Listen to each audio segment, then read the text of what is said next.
بسم اللہ الرحمن الرحیم۔ حضرت ابن عباس رضی اللہ تعالیٰ عنہ نے حضرت کعب سے پوچھا کہ قرآن پاک کی اس آیت ترجمہ اور ہم نے ان کو اونچی جگہ اٹھا لیا کا کیا مطلب ہے؟ حضرت کعب رضی اللہ تعالیٰ عنہ نے فرمایا، اللہ عز و جل نے حضرت ادریس علیہ السلام کی طرف وحی بھیجی کہ میں تمہیں ہر روز تمام بنی آدم کے اعمال کے برابر درجات دیتا ہوں۔ اس سے مراد اس زمانے کے تمام بنی آدم ہیں۔ تو حضرت ادریس علیہ السلام نے چاہا کہ پھر تو اعمال میں اور اضافہ ہونا چاہیے، لہٰذا جب ان کے پاس فرشتے آئے تو انہوں نے وحی کا ذکر کرتے ہوئے کہا، میں چاہتا ہوں کہ ملک الموت سے بات کروں اور پوچھوں کہ کب تک میری زندگی باقی ہے۔ فرشتے نے حضرت ادریس علیہ السلام کو اپنے پروں پر اٹھایا اور انہیں لے کر آسمان کی طرف بلند ہو گیا۔ جب وہ چوتھے آسمان پر پہنچے تو ان کی ملک الموت سے ملاقات ہو گئی جو نیچے اتر رہے تھے۔ حضرت ادریس علیہ السلام کے دوست فرشتے نے ملک الموت سے حضرت ادریس علیہ السلام کے بارے میں ذکر کیا تو اسرائیل علیہ السلام نے پوچھا، حضرت ادریس علیہ السلام کہاں ہیں؟ فرشتے نے جواب دیا کہ وہ میری پشت پر ہیں۔ اس پر ملک الموت نے حیرت کا اظہار کرتے ہوئے کہا کہ واہ، تعجب ہے، مجھے پروردگار کی طرف سے کہہ کر بھیجا گیا ہے کہ حضرت ادریس علیہ السلام کی روح چوتھے آسمان پر قبض کر لو۔ تو میں نے سوچا کہ وہ تو زمین پر ہیں، ان کی روح چوتھے آسمان پر کیسے قبض کروں؟ اب اسی سوچ و بچار میں تھا اور زمین پر اتر رہا تھا کہ تم انہیں لے کر چوتھے آسمان پر آ گئے۔ پھر ملک الموت نے ان کی روح قبض کر لی۔ ابن ابی حاتم نے بھی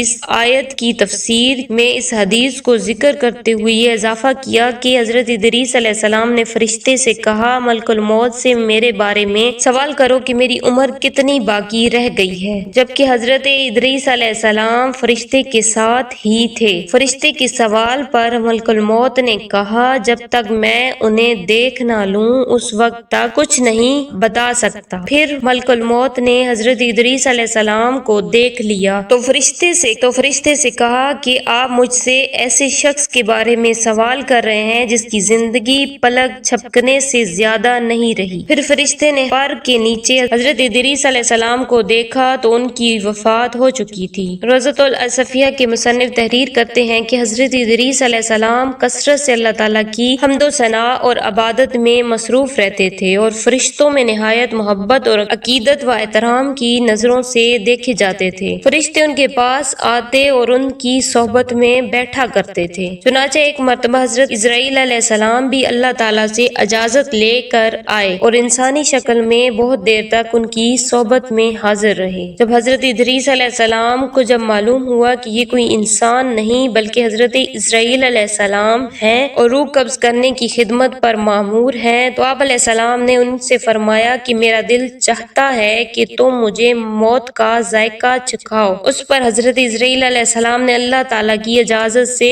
ان کی روح نکالی اور پھر واپس کر دی۔ اس کے بعد حضرت ادریس علیہ السلام نے ان سے فرمایا، میرا دل چاہتا ہے کہ میں جنت اور دوزخ دیکھوں۔ چنانچہ حضرت اسرائیل علیہ السلام نے اللہ تعالیٰ سے اجازت لے کر انہیں دوزخ دکھائی۔ وہ دوزخ دیکھ کر جنت میں آئے اور بہت دیر تک وہاں کے مناظر دیکھتے رہے۔ آخر حضرت اسرائیل علیہ السلام نے عرض کیا کہ اب واپس تشریف لے چلیے، مگر حضرت ادریس علیہ السلام نے جواب میں کہا کہ جب تک جنت و دوزخ کو پیدا کرنے والا مجھے یہاں سے جانے کا حکم نہیں دے گا اس وقت تک یہاں سے نہیں جاؤں گا۔ چنانچہ اللہ تعالیٰ نے ایک فرشتے کو مقرر فرمایا کہ وہ ان کے درمیان فیصلہ کر دے۔ حضرت اسرائیل علیہ السلام نے اس فرشتے کو پوری صورتحال بتائی۔ پھر حضرت ادریس علیہ السلام نے فرمایا، میں قانون خداوندی کے مطابق موت کا ذائقہ چکھ چکا ہوں اور اب جنت میں آ گیا ہوں، چونکہ حق تعالیٰ نے فرمایا ہے، وَمَا